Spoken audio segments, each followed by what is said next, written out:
پہلا سوال ہے کہ جو کرسمس ہے،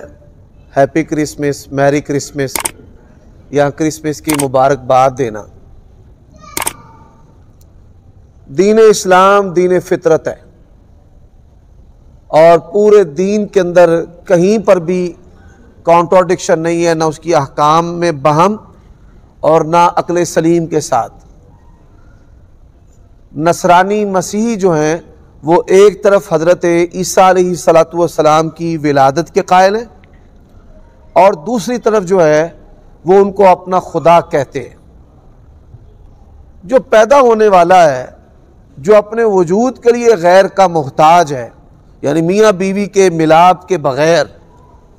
بچہ پیدا نہیں ہو سکتا،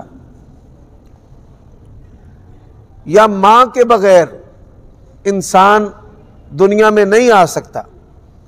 اللہ تعالیٰ نے حضرت آدم علیہ السلام کو ماں باپ کے بغیر پیدا کیا، بنایا اپنے ہاتھ کے ساتھ، یعنی وہاں پر بھی ان کو بنانے والا ہے، وہ ہستی ہے۔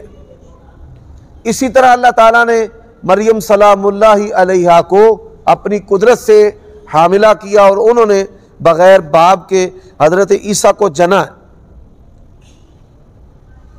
تو یہ دو چیزیں باہم جو ہیں متضاد ہیں، جن میں کوئی تطبیق نہیں دی جا سکتی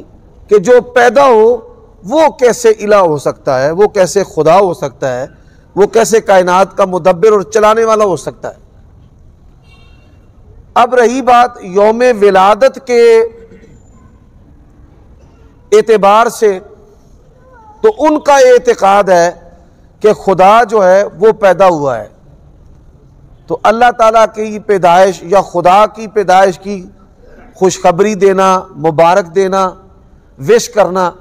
اس سے انسان جو ہے وہ دائرہ اسلام سے خارج ہو جاتا ہے۔ قل هو اللہ احد اللہ الصمد لم یلد ولم یولد ولم یکن لہ کفوا احد۔ اور اسی طرح ہمارے بعض جو مسلمان لوگ ہیں تو وہ بھی اس دن کو سیلیبریٹ کرتے ہیں، کہتے ہیں کرو، کیونکہ یہ نبی کی ولادت کا دن ہے۔ بلکہ وہ اپنے لوگوں کو کہتے ہیں، طاہر القادری صاحب، یہ جو ڈاکٹر طاہر القادری صاحب ہیں، تو وہ کہتے ہیں کہ نبیوں کی ولادت کے دن کو سیلیبریٹ کرنا، جیسے ہم اللہ کے نبی کے دن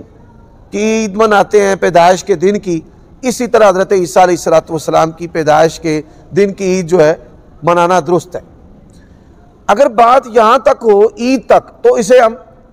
بدعت کہیں گے اور بدعت کہہ سکتے ہیں، لیکن بات اس سے بھی سنگین ہے۔ خدا کی پیدائش کا جو نظریہ ہے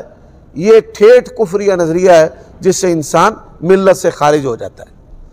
تو ایسے الفاظ نہ کہنے چاہیے، نہ ان کا حصہ بننا چاہیے، اور ایسی چیزیں بھی نہیں خریدنی چاہیے جس کے اوپر میری یا ہیپی کرسمس لکھا ہو۔